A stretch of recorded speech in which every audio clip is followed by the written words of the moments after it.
प्यारे बच्चों, स्वागत है आप सभी का। हम लोग पढ़ रहे हैं बीएससी थर्ड ईयर की क्वांटम मैकेनिक्स और पिछले लेक्चर में हमने time dependent Schrodinger wave equation जो कि बहुत इंपॉर्टेंट थी उसको एक्सप्लेन किया है, डिराइव किया है, या यूँ कहिए कि उसको हमने अलग अलग फॉर्मेट में लिखा है। आज हम उसी का एक और रूप देखेंगे। आज हम देखेंगे time independent Schrodinger wave equation, यानी कि आज का जो हमारा टॉपिक है टाइम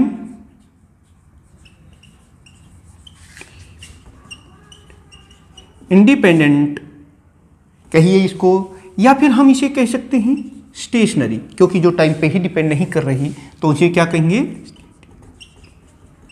स्टेशनरी और steady state form of Schrodinger wave equation. यानी कि आज हम वो स्क्रोडिंगर वेव इक्वेशन डिराइव करेंगे जिसमें टाइम ना आता हो, और इसे हमें स्टेशनरी फॉर्म या steady state form of the Schrödinger wave equation कहते हैं। लेकिन इसमें प्यारे बच्चों हमें कुछ नया नहीं करना। मैं शुरू से आपको बहुत ही इजी स्टेप में एक बात बताऊंगा, अगर आपने वो कर लिए तो आपका ये टॉपिक आज के इस लेक्चर में ही तैयार हो जाएगा, ये मेरी गारंटी है। तो देखिए, सबसे पहले हम जानते हैं एजुकेशन का एक सिद्धांत होता है पढ़ाई का कि नोन से अननोन की तरफ जाएं। तो हम जानते हैं कि जो time dependent Schrodinger wave equation है, जिसको हम बहुत डिटेल में पिछले लेक्चर में एक्सप्लेन किया है, उसी को लेके चलते हैं। यानी कि लिख रहे हैं time dependent Schrodinger wave equation. प्यारे बच्चों, ये जानते हो आप खुद बताइए क्या है इक्वेशन इज। जिसने पिछली बार अच्छी तरीके से पढ़ाई की है वो बता सकता है कि time dependent Schrodinger wave equation क्या है। यानी कि आई एच क्रॉस करली साई बाई करली टी, और ये साई जो है हमारा 3 डायमेंशनल फॉर्म ले रहे हैं, इसका फंक्शन है, is equal to minus h square by 2m delta square plus v और इंटू साई आर टी। ये हमारी time dependent Schrodinger wave equation है। आप लिख लीजिए, आपको पता है इसमें टाइम भी है। अब हमसे क्या पूछा है कि टाइम इंडिपेंडेंट हमसे यहां क्या पूछा है, time independent Schrodinger wave equation हमें यहां प्रूव करना है। इसका मतलब यहां वो टर्म हटानी होंगी जिसमें टाइम है। तो प्यारे बच्चों, इसके लिए देखिए एक चीज हम लेके चलेंगे। हम जानते हैं कि इसको थोड़ा सा मैं ब्रीफली अलग अलग कर लेते हैं। इस ब्रैकेट को खोल लेते हैं, फिर मैं आपको बताऊंगा। ब्रैकेट को खोलने से क्या होगा, ये देखिए h square upon 2m del square और साई आर टी, ये देखिए plus v into psi r t, ये देखिए। तो चलिए प्यारे बच्चों, अब हम करते हैं वो काम कि इसमें से टाइम पर जो डिपेंडेंट पार्ट है उसको बस अलग करना है। कैसे, वो देख लिए। वी नो, बहुत ही इजी शब्दों में आप इसको समझ जाएंगे कि जो हमारा फंक्शन है, जो टाइम डिपेंडेंट पार्ट भी है, उसको हम अलग अलग लिख लेते हैं। ये हमारा पोजीशन कोऑर्डिनेट डिपेंडेंट पार्ट है, इनटू ये है हमारा टाइम डिपेंडेंट वेव फंक्शन। इसको इक्वेशन नंबर 2 कहते हैं। प्यारे बच्चे, ये देखिए यहां 2 पार्ट हैं। ये पार्ट आप देख रहे हैं, ये तो क्या है, ये है फंक्शन ऑफ पोजीशन कोऑर्डिनेट्स, जबकि ये जो सेकंड पार्ट आप देख रहे हैं ना, ये है फंक्शन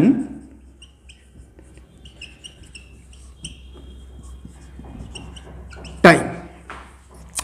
अब देखिए प्यारे बच्चों, एक काम करो, यहाँ कौन कौन सी टर्म दिखाई दे रही हैं? एक तो ये टर्म है यानी करली साई बाई करली टी, एक आपको डेल स्क्वायर साई और एक आपको साई। साई की वैल्यू तो हमारे पास इक्वेशन नंबर 2 में आ गई है, लेकिन ये डेल स्क्वायर साई के लिए हम क्या करेंगे? डेल साई कितना होगा आप बता सकते हैं इसको?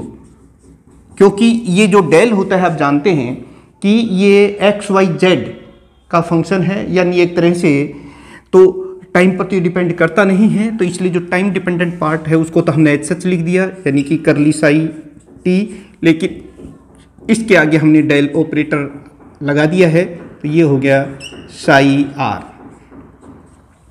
एक बार और कर दें क्योंकि हमें डेल स्क्वायर की जरूरत पड़ेगी, इसलिए हम एक बार इसको फिर से कर देते हैं, del square psi r t और curly psi t del square psi r. ये देखिए एक इक्वेशन नंबर 3 इसको कह देता हूं। देखिए हमारे पास फंक्शन वेव फंक्शन की वैल्यू आ गई, हमारे पास डेल स्क्वायर की वैल्यू आ गई, करली साई बाई करली टी की वैल्यू और निकाल लेते हैं बस, और क्या करें? फिर यहां पर रख देंगे, फिर हम जो टाइम डिपेंडेंट पार्ट है उसको एक साइड में ले लेंगे और टाइम इंडिपेंडेंट पार्ट है उसको दूसरी साइड में ले लेंगे। फिर देखिए ऐसा ही कुछ करने वाले हैं, यानी कि again differentiate this equation with respect to t. तो देखिए हम इसको कैसे लिखेंगे? Curly psi r t by curly T, ये देखिए इज इक्वल टू, यहां से देखिए क्योंकि इस विद रिस्पेक्ट टू टी कर रहे हैं तो जो पोजीशन कोऑर्डिनेट डिपेंडेंट पार्ट है वेव फंक्शन का वो तो एज सच ही लिख देंगे जैसा कि मैं लिख रहा हूं, और इसको हम डिफरेंशिएट कर देंगे करली psi T by curly T, ऐसे। ये हमारे पास आ गई है इक्वेशन नंबर 4। अब देखिए ये तमाम वैल्यूज इक्वेशन 2 से, इक्वेशन 3 से और इक्वेशन 4 से इस इक्वेशन 1 में रख दीजिए, यानी कि हमें एक तो ये वैल्यू चाहिएगी, एक हमें साई डेल स्क्वायर साई की वैल्यू चाहिएगी और एक हमें साई की वैल्यू चाहिएगी। इन सब की वैल्यूज इक्वेशन 2 से, 3 से और 4 से विदाउट हेजिटेशन आप यहां रख दीजिए, सोल्व कर दीजिए। चलिए लिख देते हैं। देखिए आई एच क्रॉस, यहां एच सच है, हमें किसकी वैल्यू रखनी है? करली साई बाई करली टी, इसकी वैल्यू, और वो ये है यानी कि साई आर और curly psi T by curly T. ये देखिए इसकी वैल्यू हमने यहां रख दी, इसकी वैल्यू आई एच क्रॉस तो ये तो था ही, और इसकी जो वैल्यू है वो यहां से हमने यहां रख दी, इज इक्वल टू, चलिए, minus h square by 2m del square psi, ये है डेल स्क्वायर साई, तो यहां से ये जो वैल्यू जो डेल स्क्वायर साई के स्थान पर हम ये रख देते हैं, चलिए रख देते हैं curly psi t into del square, ये देखिए del square r psi r, ये देखिए ये हमने इसके स्थान पर रख दिए, प्लस वी और साई के स्थान पर क्या लिखेंगे? साई तो ये फंक्शन है ही, psi r psi t, psi r और साई टी, ये आ गया। ये हमारे पास एक इक्वेशन आ गई। इसको एक काम अब हम करते हैं कि हमें देखिए इसमें इधर यहां भी टाइम है, ये जो है इस पूरी इक्वेशन को अगर हम साई आर साई टी से डिवाइड कर दें दोनों तरफ, तो देखिए हमें क्या मिलेगा। लेकिन उससे पहले कि मैं रब करूं, आप एक स्क्रीनशॉट ले लीजिए जो आपके नोट्स बनाने में बहुत हेल्प करेंगी। फिर मैं बता रहा हूं कोई मुश्किल चीज नहीं है। हमने सबसे पहले time dependent Schrodinger wave equation ली, उसमें वेव फंक्शन को 2 हिस्सों में बांट लिया, फिर इसमें जो जो टर्म्स की रिक्वायर्ड थी जैसे curly psi by curly t, इसको with respect to time differentiate कर दिया, ये टर्म आ गई हमारे पास। फिर हमने डेल, इसको 2 बार डेल ऑपरेट करवाया इसके ऊपर, तो हमारे पास ये टर्म आ गई, और इन सब की वैल्यूज यहां रख दी हैं, तो हमारे पास ये रिजल्ट आ गया है। अब हम थोड़ा सा इसको सिंप्लीफाई करेंगे, कैसे? आप स्क्रीनशॉट लीजिए, हम आगे बढ़ते हैं। I H cross psi R curly psi by curly T is equal to, देखिए इसमें साइड टी भी है, इसमें भी है, तो दोनों में से हम कॉमन ही ले लेते हैं। ये जो साइड टी का पार्ट है ना, इसको अलग ले लेते हैं। अब देखिए क्या आएगा, जब इसको हम बाहर ले लेंगे तो हमारे पास अंदर क्या बचता है, देखिए -h²/2m ये लिख दिया है, और डेल स्क्वायर साई r ये भी बच रहा है, और इसमें से प्लस v, ये देखिए v और साई r ये बचता है। अब हम एक काम कर रहे हैं, देखिए आपको अभी पता नहीं है मैं क्या चाह रहा हूं कि भी टाइम डिपेंडेंट पार्ट सारा एक तरफ हो जाए और टाइम इंडिपेंडेंट पार्ट मतलब जो फंक्शन या जो टर्म टाइम पर निर्भर करती हैं वो सारी लेफ्ट साइड में आ जाए, और टाइम पर जो डिपेंड नहीं कर रही वो सारी राइट साइड में चले। ये मैं करना चाह रहा हूं। यहां कुछ कुछ हुआ है लेकिन ये बच रहा है, अभी साई r ये बच रहा है, और ये इधर ये टाइम बच रहा है, तो इसको इधर ले आते हैं, इसको इधर ले आते हैं, या फिर दूसरे शब्दों में आप कह सकते हैं मैं इसको दोनों तरफ साई r साई t से डिवाइड कर दूं। जैसे इस साई r साई t से डिवाइड कर दें तो वही बात हो जाए नहीं, या तो इसको इधर ले जाएं, इसको इधर ले आएं, या फिर दोनों तरफ इससे डिवाइड करेंगे तो हमें क्या मिलेगा, ये देखिए i h नीचे इसको डिवाइड करेंगे तो साई r से साई r तो कैंसिल हो जाएगा, नीचे बचेगा सिर्फ हमें 1 और साई t, ये बच गया ना, ये देखिए, और curly psi by curly T ये बच गया इधर। अब यहां आते हैं, यहां भी जब दोनों से डिवाइड करेंगे तो ये पोर्शन तो कैंसिल हो जाएगा और हमें बचेगा करली साई r, ये देखिए, और फिर ये देखिए -h²/2m del square psi r plus v psi r, इसको हम एक इक्वेशन देते हैं। प्यारे बच्चों अब इस इक्वेशन को थोड़ा ध्यान से देखिए, जो लेफ्ट साइड है उसमें सिर्फ टाइम डिपेंडेंट पार्ट है, जबकि जो राइट साइड है उसमें सिर्फ पोजीशन यानी कि r डिपेंडेंट पार्ट है, और दोनों इक्वल हैं, और दोनों इक्वल हैं इसका मतलब ये दोनों किसी ना किसी एक कांस्टेंट के बराबर है, किसी एक फिक्स वैल्यू के बराबर, दोनों हैं तो बराबर ना। तो हम इन दोनों को दी लेफ्ट हैंड साइड, ये लेफ्ट हैंड साइड है, is depends only on time, ये सिर्फ टाइम पर डिपेंड कर रहा है, and right hand side depends only on r, ये r पर डिपेंड कर रहा है। Both let the equation is equal to a constant, किसी एक कांस्टेंट के बराबर है। देखिए दिस बराबर कोई एक कांस्टेंट मान लिया और वो कांस्टेंट मान लेते हैं हम e है, ठीक है। तो चलिए इक्वेशन 2 का राइट साइड को हम कैसे लिख सकते हैं, क्योंकि हमें क्या देखना है, हमें टाइम इंडिपेंडेंट या stationary form of Schrodinger wave equation को ड्राइव करना है। तो इसको हम किसके बराबर लिख देते हैं, e के बराबर लिख देते हैं, यानी कि 1/साई r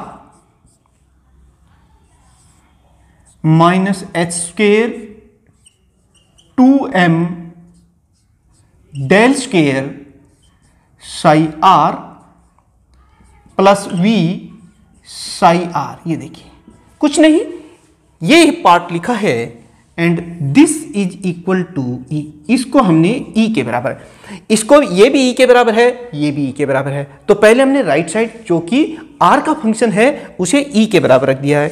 अब इस साई को, इस साई r को मैं उस साइड में लेके जाता हूं राइट साइड में, तो हम कैसे लिखेंगे, h²/2m del square psi r plus v psi r it equal to e into psi r। इस इक्वेशन को एक और फॉर्म में लिख देते हैं हम यहाँ पर, लेकिन उसके लिए पहले आपको स्क्रीनशॉट लेना होगा ताकि यहाँ जगह खाली हो और मैं कुछ लिख सकूँ। प्यारे बच्चों ये चीज़ आपको समझ में आ रही होगी, समझ में सिर्फ तभी आ रही होगी जब आपने पिछला लेक्चर भी देखा है और साथ में इसको लिखते हुए जा रहे हो। बहुत ही आसान है। सबसे पहले हमने स्क्रोडिंगर वेव इक्वेशन ली थी जो कि टाइम डिपेंडेंट स्क्रोडिंगर इक्वेशन थी, और उसमें से वो वेव फंक्शन के द्वारा इन दोनों हिस्सों को, जो टाइम पर डिपेंड करता है और जो टाइम पर डिपेंड नहीं करता है, अलग अलग कर दिया। ये देखिए हैं दोनों बराबर। अब इसको ई के बराबर रखेंगे पहले, फिर कुछ करेंगे, फिर इसको भी रख देंगे। उससे भी हमें कुछ ऐसी वैल्यूज आएंगी जो आगे चल के हमें क्वांटम मैकेनिक्स को पढ़ने में हेल्प करेंगी। तो चलिए आप स्क्रीनशॉट लीजिए। क्या मिल जाएगा देखिए, एच स्क्वायर बाई 2m। देखिए मैंने इसको उधर लिया है, डेल स्क्वायर साई आर, कुछ नहीं, इसी इक्वेशन को रीराइट कर रहे हैं। इसको मैंने राइट साइड में ले लिया, मान लो ये हो गई, और प्लस हो गई। ई इधर पहले से ही प्लस में है तो प्लस ई, इसको भी हम राइट साइड में लेंगे तो क्या होगा, minus v into psi are.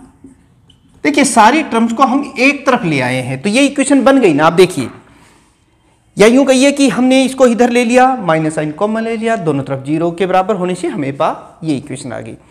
यानी इस इक्वेशन को हमने रीराइट कर लिया है और हमारे पास ये इक्वेशन आ गई।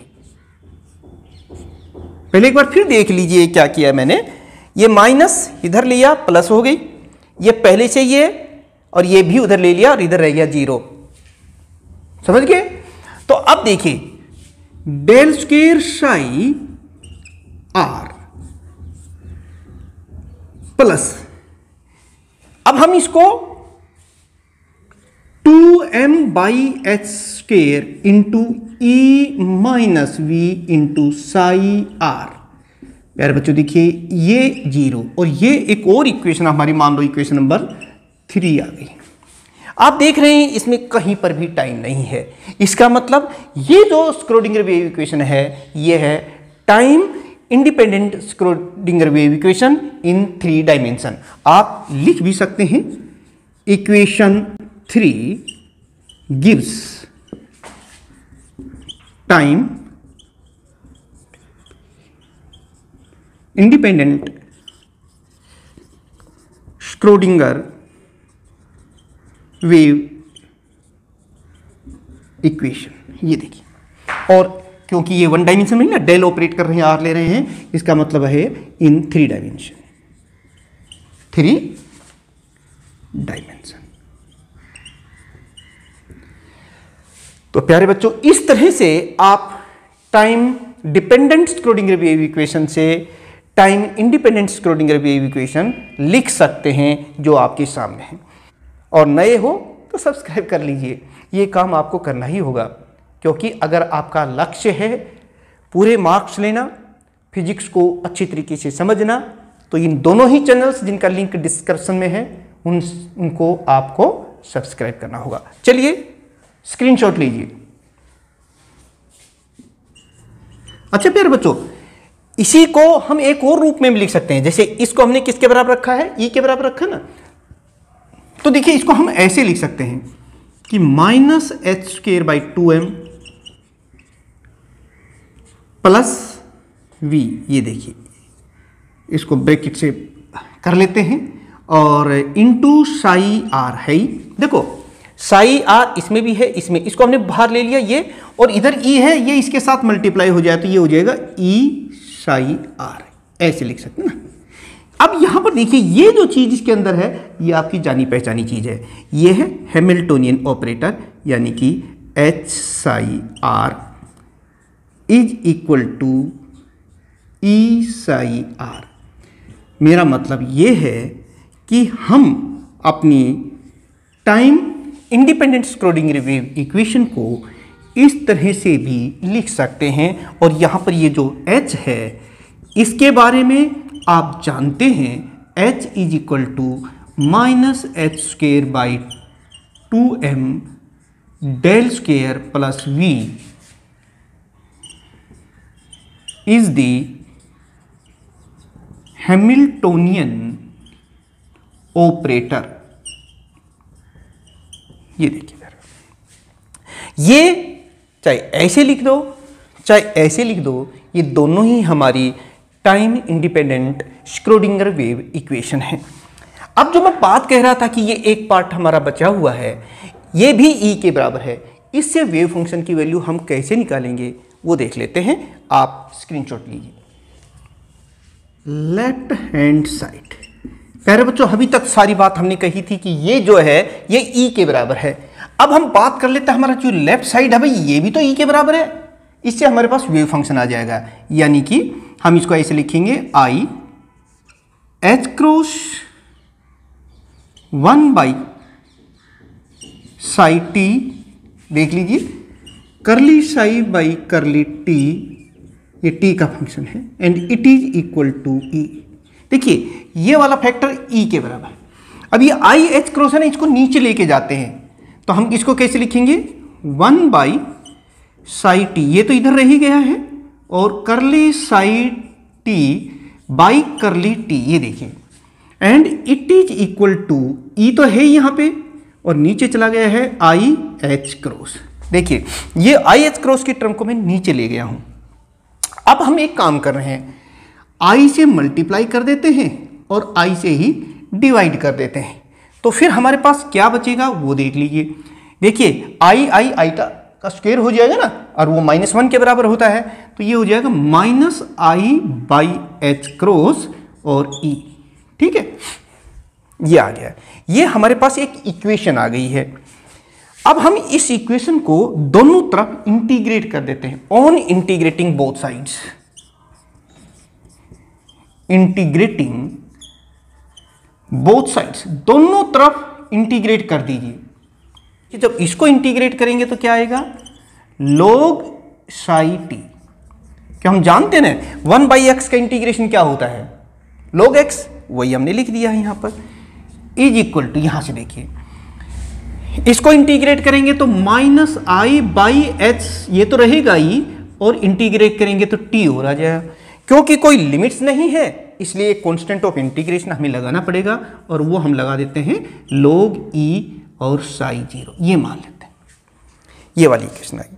अब इस साइड को हम लेफ्ट साइड में ले आते हैं, हम लिखेंगे log e साई टी, ये देखिए minus log psi 0 is equal to minus I by H cross E into t. ये देखिए अब log m minus log n का फार्मूला यहां लग जाएगा, और हम क्या लिखेंगे log psi t by psi 0 is equal to, ये हो जाएगा minus I by H cross E into t. ये चीज आपने लिख दी। अब taking anti log on both sides, दोनों तरफ एंटी लॉगरिथम ले लीजिए। On taking anti log on both sides we write. देखिए एंटी लॉग लेने से अब हम क्या लिखेंगे, ये इनका बेस ई है, हम लिखेंगे इसे, मैं इसको रब कर रहा हूं, आप स्क्रीनशॉट ले, psi T by psi 0 is equal to E की power minus eta by H cross E into T. Psi 0 को उस साइड में ले लेते हैं, psi T is equal to psi 0 E की power minus I by H cross E T. और ये हमारे पास एक फंक्शन आ गया है प्यारे बच्चों, इसको हम इक्वेशन जो भी 3, 4, 5 वो लिख देते हैं। तो इस तरह से लेफ्ट हैंड साइड को ई के बराबर रखने से हमारे पास ये वेव फंक्शन की वैल्यू आ गई जो कि टाइम का डिपेंडेंट पार्ट है, और इस साइड को हम ई के बराबर रखने से हमारे पास आ गई time independent Schrodinger wave equation. Exam में यही पूछा जाएगा कि write down the time independent Schrodinger wave equation. तो फिर आपको लेके चलना है time dependent Schrodinger wave equation, और उसमें फिर जो जो स्टेप्स मैंने यहाँ आपको बताए हैं उन्हीं स्टेप्स को फॉलो करते हुए और यहाँ पहुँच जाना है। ये इम्पोर्टेंट इक्वेशन है time independent Schrodinger wave equation, क्योंकि टाइम पर डिपेंड नहीं करती, इसलिए इसे हम स्टेशनरी या फिर steady state form of Schrodinger wave equation भी कहते हैं। और इसको आने वाले जब हम आपको पढ़ाएंगे या यूँ कहिए कि जो लेक्चर्स रहेंगे हमारे क्वांटम मैकेनिक्स के रिगार्डिंग, उनमें इन दोनों ही इक्वेशन को time dependent Schrodinger wave equation and time independent Schrodinger wave equation को यूज करेंगे। लेकिन अब आपकी बारी है, आपको ये चीज़ समझ में आई है तो प्यारे बच्चों, नए हो तो सब्सक्राइब जरूर कर लीजिए, ये बहुत ज़रूरी है आपके लिए और आपके साथियों के लिए, इसलिए उन तक भी आपको ये शेयर करना होगा, बेल आइकन को प्रेस करके रखना होगा। और अगर आपको नोट्स चाहिए यही इसी फोरम में, तो डिस्क्रिप्शन में जा करके आप नोट्स को भी डाउनलोड कर सकते हैं। प्यारे बच्चों, मिलते हैं क्वांटम मैकेनिक्स के और स्क्रोडिंगर वेव इक्वेशन से संबंधित और आर्टिकल्स के साथ। तब तक आप सभी स्टूडेंट्स का बहुत बहुत धन्यवाद।